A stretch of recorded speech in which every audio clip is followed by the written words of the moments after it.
This Choircast podcast episode is brought to you by The Collective at thequollective.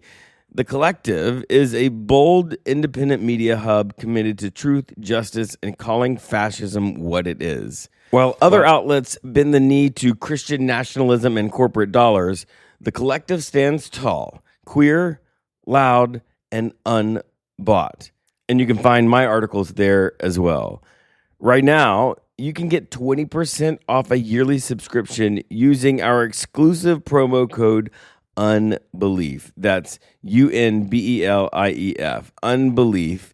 You're going to get 20% off when you go to The Collective, hit the subscribe button, and put in the discount code UNBELIEF. If you're looking for the site, it's thequollective.com. That's thequollective.com. The Collective, and our promo code UNBELIEF. I think you're really going to love it there.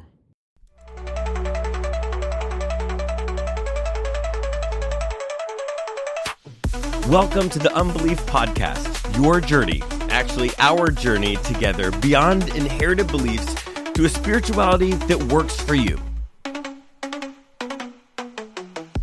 I'm your host, Jeremy. I'm a deep skeptic, also a pastor. We can fix that later, right? No? Damn. All right, welcome to another Drinks and Deconstruction episode. I'm Jeremy. I'm Gabby. Gabby. Are you damaged goods? Yeah. Okay. Well, so explain to me, because you mentioned that in one of our other podcasts about some guy saying, he would not, damage goods. So what does that mean in the evangelical purity culture world?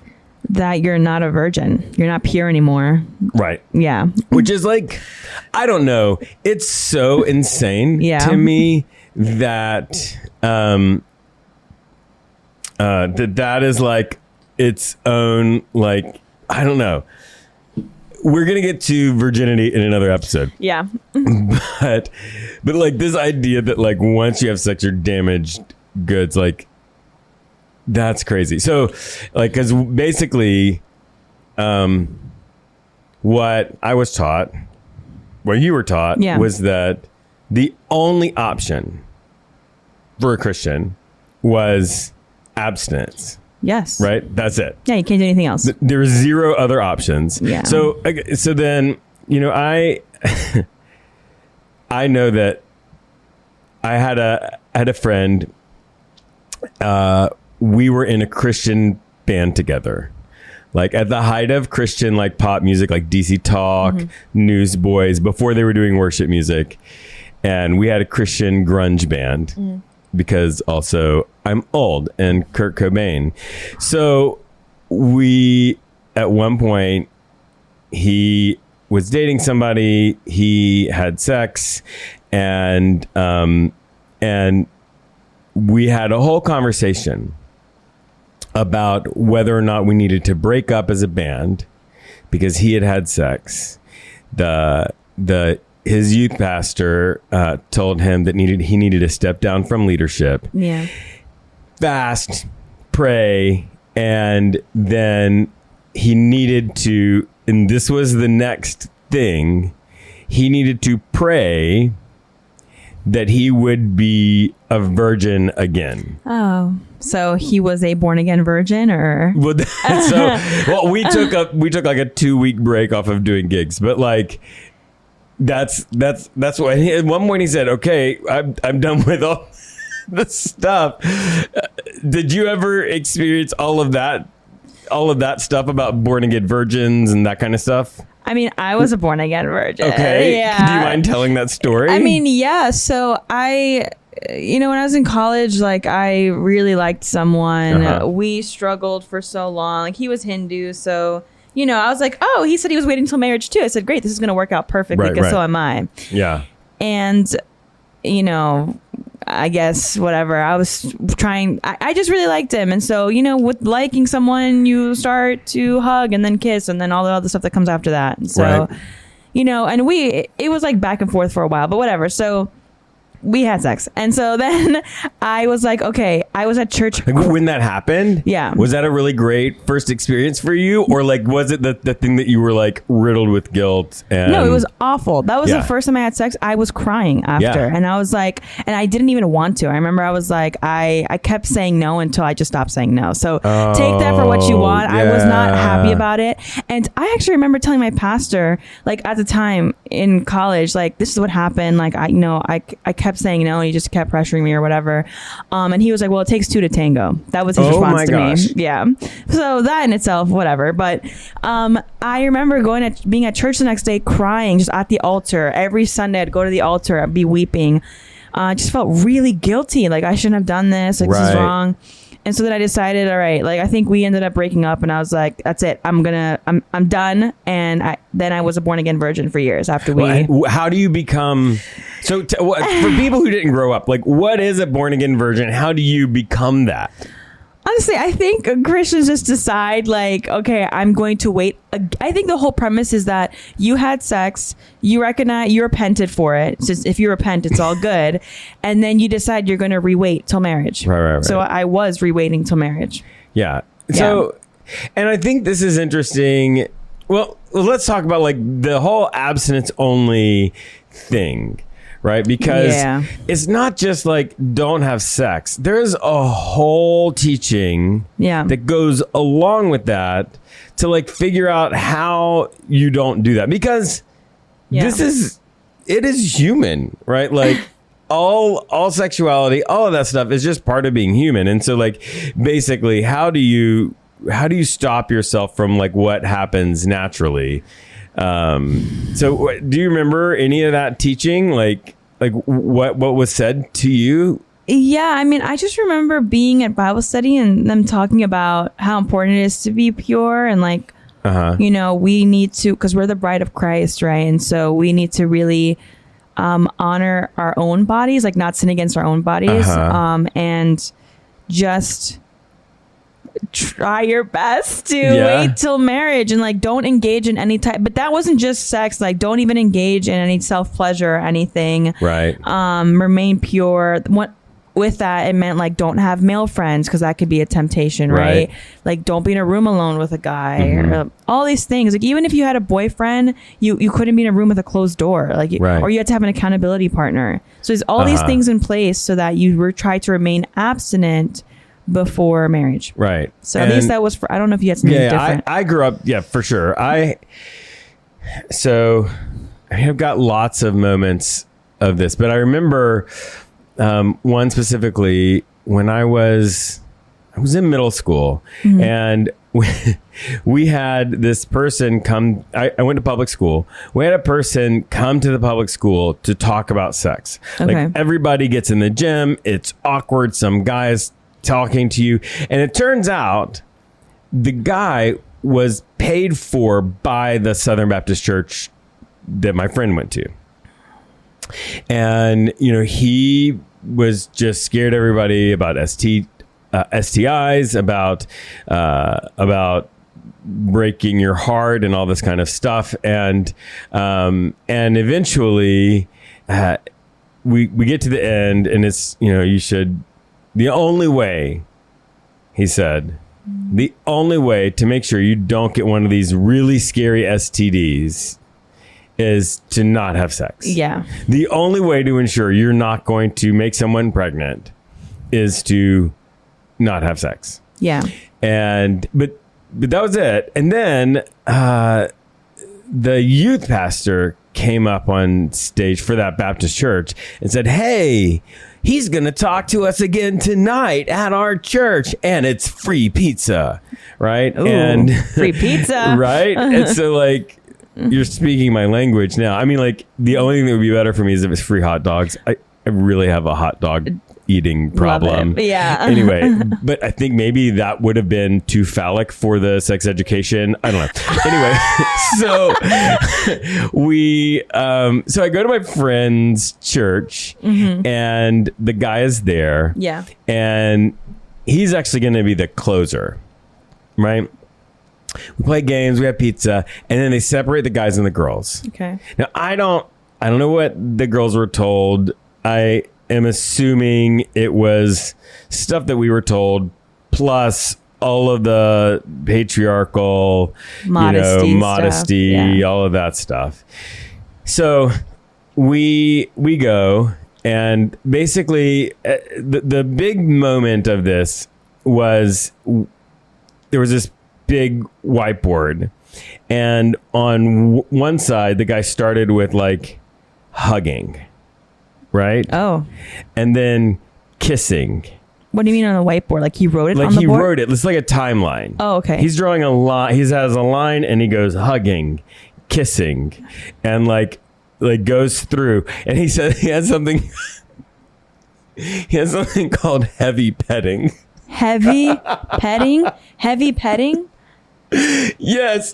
What the hell is that? Which is like touching under the clothes. Oh. Right? Why is it heavy petting? So awkward. Golly. It was like on top of the clothes, heavy petting. And you're like, I don't even. Christians are so anyway, weird. And so he goes through like basically touching each other's genitals, and then is that the no zone? Or no? Did we not he enter didn't that? have no zone. Okay. I can't remember how there was a colloquialism. There's a way to not say that then, not say genitals or use penis or vagina, and then it was like, I think the next thing was oral, and then the next thing was intercourse. Okay. And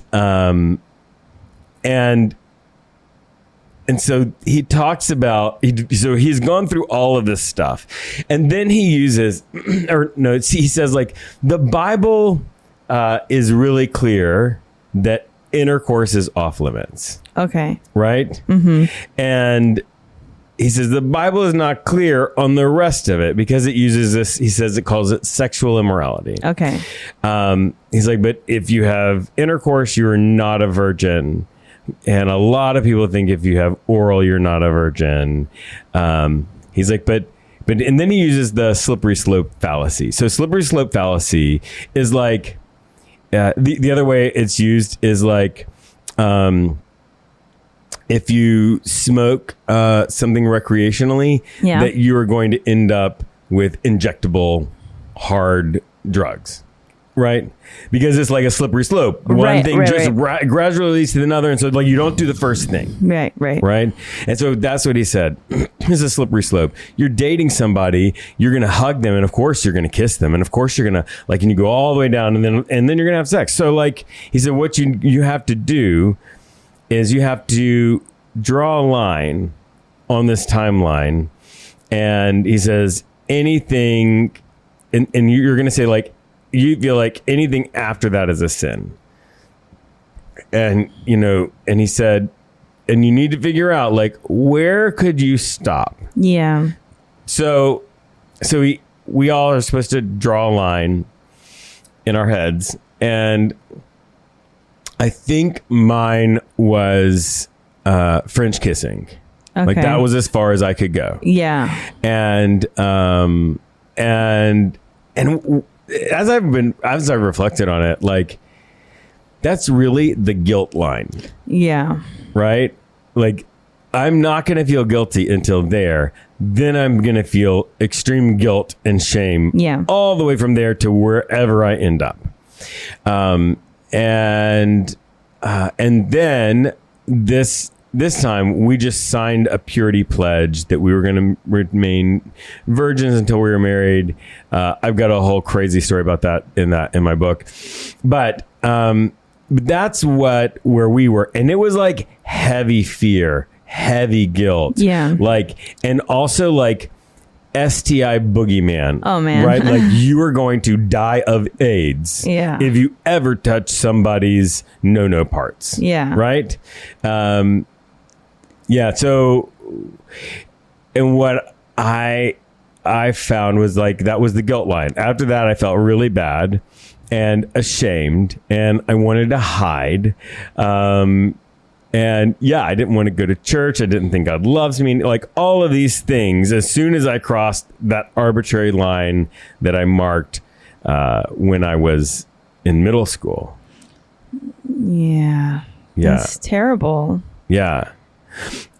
We didn't have purity rings though. Oh, you didn't? No, not, yeah. I never had a purity ring. I was never at a place where they offered those, though I would have loved to have had one. Yeah. Oh, you know, the other thing. Okay. But tell me about purity rings real quick. Well, did you have one? So I did. I wore a purity ring for a while, and it wasn't like it was told to me by my youth group, but it was something like girls in college were wearing at least, you know, or like I had a best friend who wore a purity ring. I was like, oh, like this, I like the symbolism of this, you know. So I ended up getting one from Elevated Faith, and I wore it on my, you know, ring finger. But you know, when the guy and I were kissing and stuff, like I took it off. Oh, jeez. Took it off. Yeah. And then when we were doing whatever, it just remained because I'm like, I can't wear this if I'm not, you know, gosh. I felt really bad. And then when I decided to dedicate my life to being a born again virgin, I put it back on. Okay. Did you ever have anybody that their parents were involved in the whole purity ring process for them? No, I don't think so. I had a friend. Okay, please. And the dad took her out on a date. The dad? The dad took the daughter out on a date. Okay. And talked to her about being damaged goods, talked to her about being pure, and that one day her husband was going to want a wife that we had, you know, like they were their only whatever. And then he gave her this ring. And he said, you know, this ring, I'm giving you this ring, you know, you can promise God, whatever. And then on your wedding night, you can give this ring to your husband. And so I'm really giving this ring to your husband as a promise that I'm going to protect you and I'm going to help you. And like,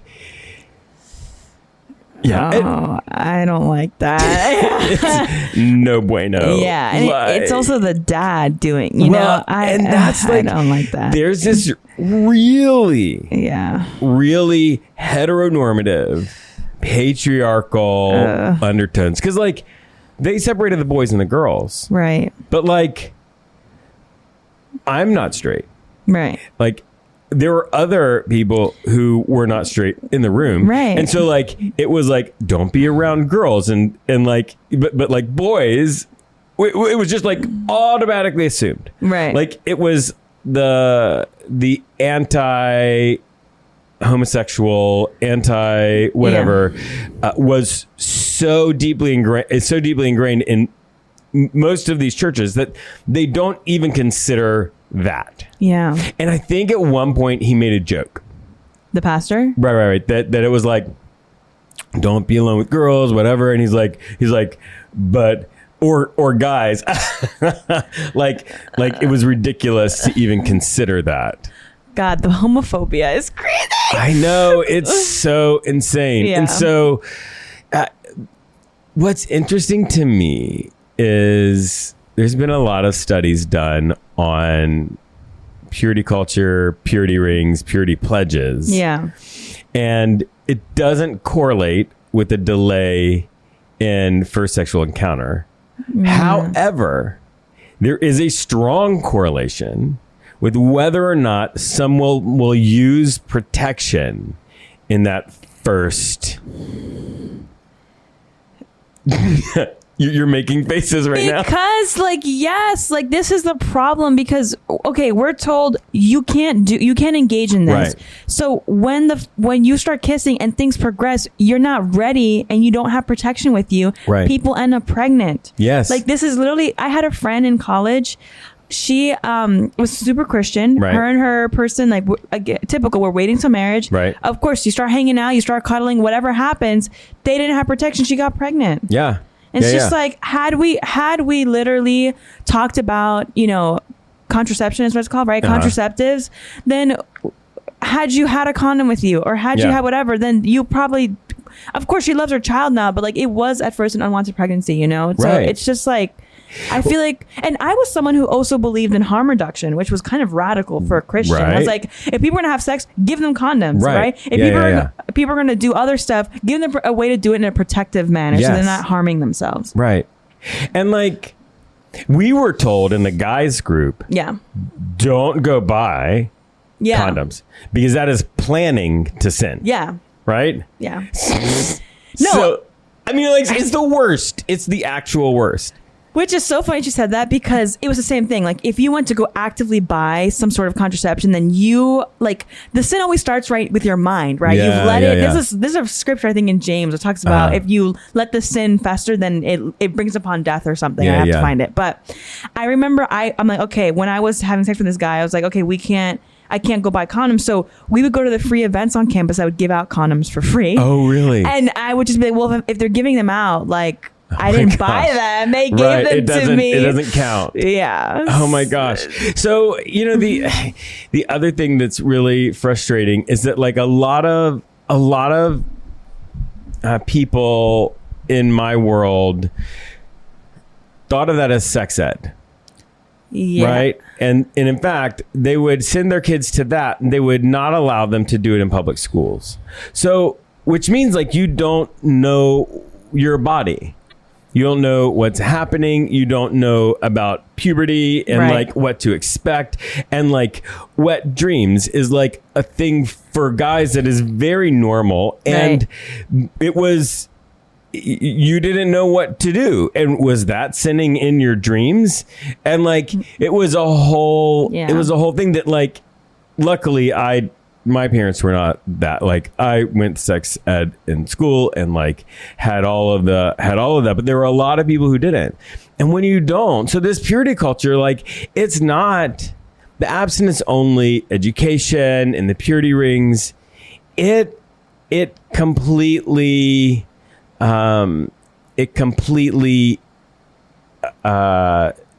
it's pervasive. It's like it covers a lot of things. Like it doesn't just damage you and like feeling guilty about sex. It also like it removes information from you. It makes protection, contraception, like demonizes that, like absolutely everything. Yeah, and it's often STIs are treated as the like ultimate boogeyman, the worst thing you could ever get. Right. Yeah. And I mean, STIs aren't great.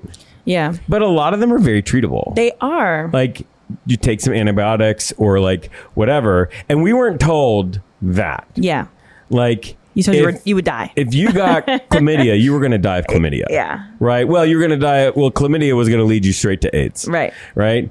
And yeah, because and all of that information is important, because like when people suspect that they have an STI, they don't immediately go to their doctor because they're afraid and they feel guilty, just like they don't buy contraceptions, right? And so like they could go to their doctor, they could get treated, but they wait and they like it's just so bad. It is actually so bad. It really is. And like even for women, like we're supposed to get like a pap smear, which is supposed to check for cervical cancer. Yeah. But we were told like you don't need to do that because you're not, like you only should do that once you're married and engaging in sex, when it actually has nothing to do with that. Yeah, it has nothing to do with that. And so a lot of care for myself, I didn't do it because I was like, oh, well, I'm a born again virgin and I'm not engaging in this, so I don't need to. When like I should have just been checking up on my health in general. Yeah. So I just feel like that also stopped me from like taking, and I know other women too, they're like, I don't need to, I'm not having sex, so I don't need to go. But like actually you should go check, Right.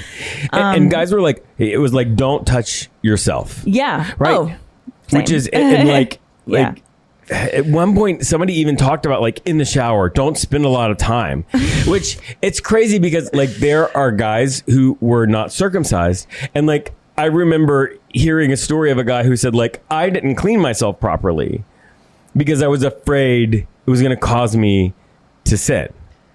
Yeah, it's bad.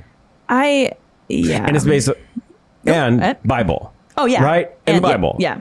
Like they, we'll talk about the Bible in terms of masturbation in that episode, but like the Bible. So you've got a couple of verses, right? Yes. Let's hear it. Do we want to do the Acts verse first? Either one. They both have the same term in them. Okay, cool. So I'll do two. So okay. It's Acts 15:20. Okay. I'm going to just read it real quick. Yeah. But we should write to them to abstain only from things polluted by idols and from sexual immorality and from whatever has been strangled and from blood. Okay. So first off, polluted by idols. Yep. Strangled. Yep.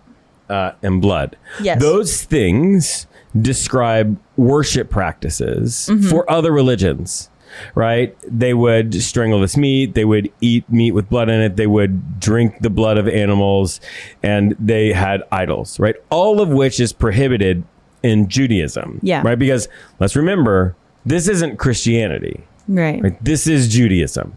Okay, we haven't made it past a reform movement in Judaism yet. Okay. Right? So that right there, the word is porneia, and that word, the original word is involved in people who engage in intimate things professionally, and a lot of time, or not a lot of times, some of those people would actually work in temples because there were rituals that involved sexual intimacy, and so the rituals were like, so in that verse, it's really clearly saying that. Now, I'm not saying all of the New Testament is talking about that, but that verse, it's not talking about falling in love with somebody and, enjoying our bodies together. Oh, nice that was, I've heard that preached often about abstaining. Right. I've also heard this other one. I actually remember now that I was just like rereading it, there was a whole sermon that my pastor preached on this. This is 1 Corinthians 6:18. I'm just going to read it real quick. It's, shun sexual immorality. Every sin that a person commits is outside the body, but the sexually immoral person sins against the body itself. Yeah. Yeah, and I hear that, like, I don't want to sin against my own body, so I'm just never going to engage in any type of sexual practice. Right. Now, that's that same term, porneia, and it has an evolution. Yeah. Right? It begins with what I said just a second ago. And by the time here, it has progressed to include adultery and premarital sex. Right? So it's not wrong that is talking about that. Yeah. However, about how long ago was Jesus alive?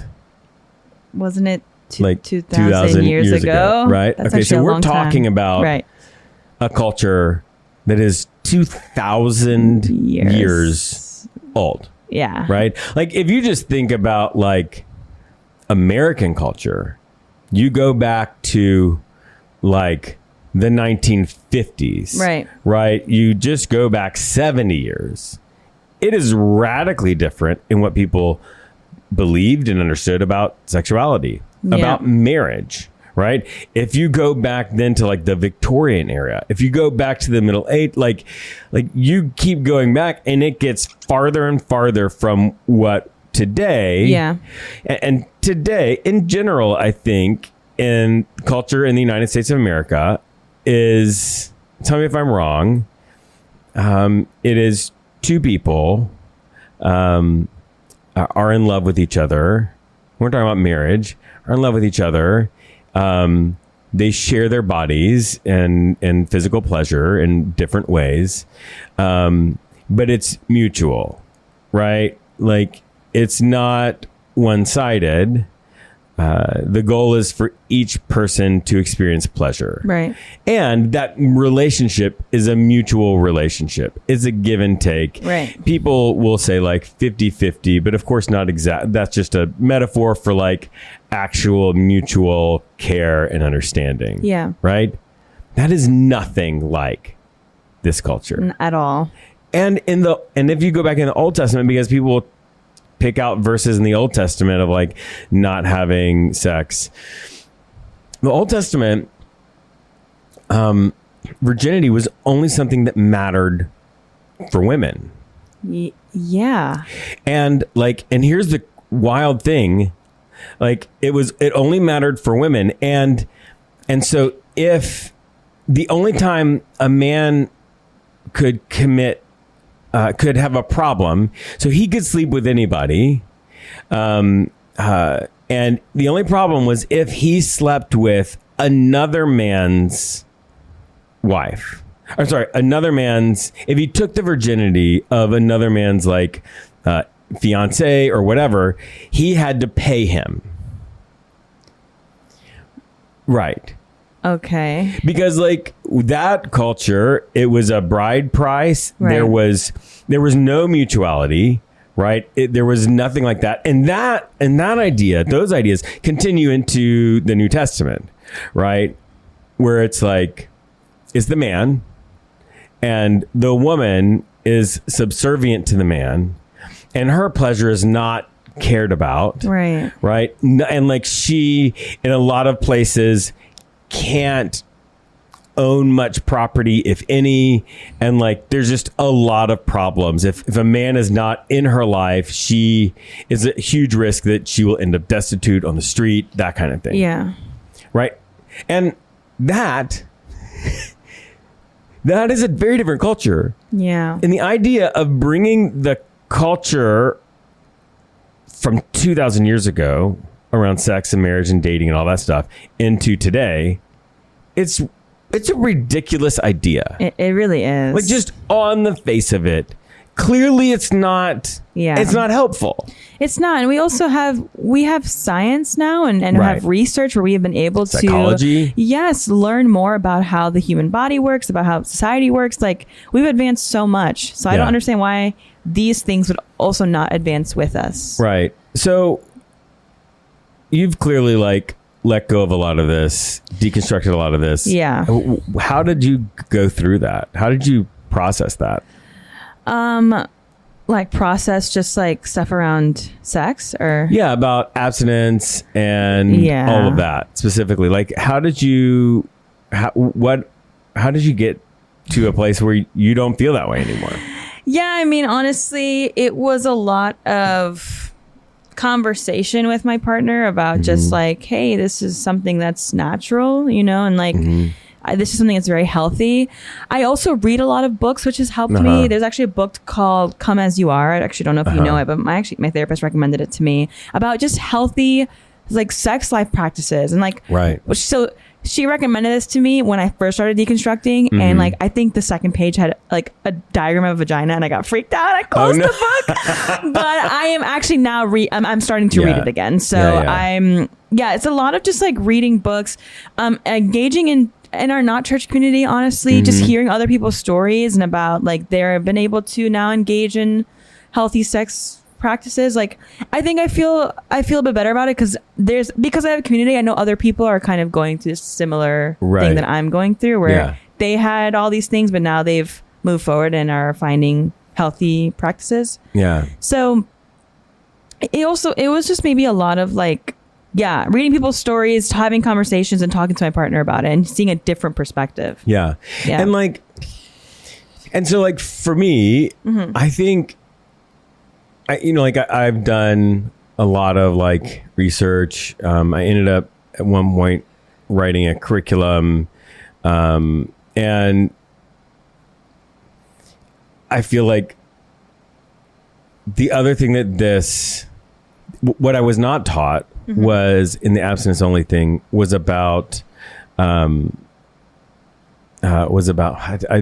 word is not coming, but not permission, but consent. Oh, right. yeah. We weren't taught about consent. We weren't taught about, yeah. And so like, and so like, cause for me, at least from what I understand and read in, reputable sources, is that the thing that needs to be taught is like, it is your body. Yeah. You get to use your body how you want to use your body. Your body can bring you a lot of pleasure. There can be a lot of pain. There's all kinds of things. But like you have full agency. You have full control over your body and your decisions of how to use your body. And so does do the other people in your world. And so you don't allow somebody to violate your agency, and you do the same to others, right? Yeah. And so then like obviously we ask for consent, and you talk about all of what that means, and like when like how substances can affect what consent means and all that kind of stuff. And so here's just a question, like, because as we were talking about it, one of the things that one of the articles, the abstinence-only articles online was talking about the dangers of hookup culture. Oh, right? yes. Yeah. So, you've let go of like the abstinence-only stuff, but what about hookup culture? Like, what does that mean for you? Like, how do you deal with that? Because, it's a thing, right? Yeah. And go ahead. I was just going to say, I think like what you said, people have agency over their own body, and if they want to have sex with someone that they connected with, they should be able to do so, right? Yeah. I don't necessarily enjoy hookup culture. That's just a personal preference for me. Like, right. I prefer to connect with someone if I'm going to be intimate with them. Yeah. But I don't think it should be shamed. Like, people get right. like shamed for wanting to, and then women are called whores and stuff. But right. men can go ahead and do it, but right. then women can't, right? Yeah. And I think there are people who, also, oh God, I think hookup culture is such a negative like term towards right. it, because there are people who, let's say they went to a club, they connected, they meet, they had sex, and then they keep talking, and people end up meeting that way and staying together. Right. Like, or they don't. They had a great experience, and they move on. Like, I don't think that's wrong. Right. And like the other thing is that like the idea that you can't just have a fun night. Like, you can't just enjoy your body and enjoy somebody else's body. And look, I am not a person that's going to say like, you need to get on Grindr or whatever and like just go for it. Yeah. But I'm also not a person that says like, if you want to do that, if you want to explore that way, that's somehow evil. And that's because when we think about like God and Christianity, right? The sexual ethic that is in the Bible, like you have to pull that out from the culture, right? Because all kinds of things are culturally defined, and you have to take this sort of broader message of like respect and love and care and grace and mercy and all of that. Yeah. And you've got to leave the cultural bits in the culture. They can help you understand what the text is saying, right? But they don't help. You don't bring that old ancient culture to here.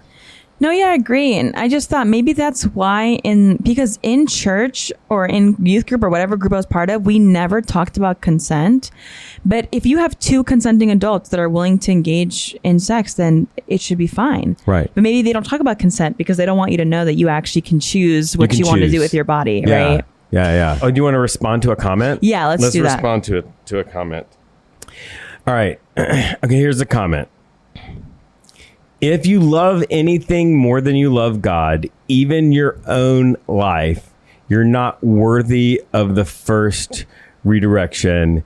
The people of the first resurrection, the people of the first resurrection, the firstborn, will be the king's priests. Revelation 20. But like this comment, if you love anything more than you love God, even your own life, you are not worthy of the resurrection. Yeah, I've heard that. Yeah. Yeah, because you're supposed to die to yourself, and everything you do is supposed to be for God. And how would you respond to that? Like, hey, if you want to hate yourself, man, I don't know what to say to you. Like, I think it's important. I think that's why it's also I think that's why they have like hesitations with the world, because the world will tell you self-care and take care of yourself and care about you. But Christianity very much is like, no, well, conservative Christianity. Oh, I'm so sorry. Right. Conservative Christianity is like, deny yourself. Like, don't, like, you are a bad person. Your flesh is bad. It's all the opposite of what the world says to take care of yourself. So I would just be like, that doesn't really feel healthy for you to do that. And I think for me, it's this idea, like, love is an unfortunate word in English, right? Because it has such a broad meaning. Yes. And so, like, to say, like, I love myself more than I love God, like, when I think about it, like, if I talk about loving a God, loving a deity, it is very different. Yeah. Emotional. I mean something very different than when I say, like, I love myself or I love my partner. And to say that, like, I can equate those things and put them above one or the other, like, I just think that's BS, right? Like, and the idea, so like conflating all the love stuff into this one thing and then rating everything, it's not helpful. It's not. And ultimately what that does is it just makes people feel guilty and like they aren't going to heaven and scared, right? Yeah. And then it also then makes people hide, which none of that is good. Yeah. The hiding is, to me, like the worst thing, because the way that when I would experience shame and I would hide it from everybody and like I would just self-retreat and then be alone is like the worst feeling ever. Yeah. And if I had a community that was always inclusive and no matter my choices, then I wouldn't have had to hide my boyfriend for a year. I wouldn't have had to hide the fact that I struggled with X, Y, and Z. Right. Or retreat from the community. It's just so annoying. Yeah. That's it. That's the podcast. Shout out to the Choir Network, to Patheos, to Matthew and Keith, who make everything happen. Now, get out of here. Go do something to make the world a better place. Okay? We'll see you next time.